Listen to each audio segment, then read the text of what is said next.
সন্তান প্রকাশ হাজরা। সন্তান শব্দটির প্রতিটি অক্ষরে শব্দটির মাহাত্ম্য।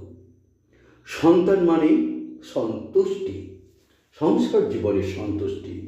সন্তান মানে নতুন প্রজন্ম, নতুন সম্পর্ক স্থাপনের কেন্দ্রবিন্দু। সন্তান মানে তার পরের লক্ষ্য পূরণের প্রেরণা।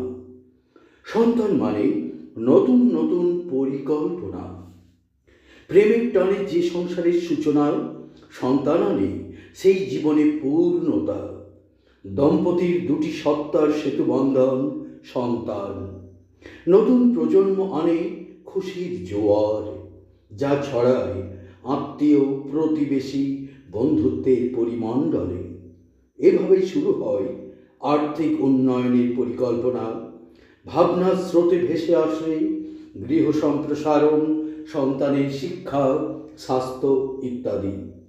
সন্তানের ভাবি কর্মজীবনের ভাবনা হয়ে ওঠে স্বপ্নময়। সেই স্বপ্ন পূর্ণতা পায় সন্তান ও বাবা মার প্রচেষ্টায়। তাই তাদের হতে হবে একে অপরের পরিপূরক।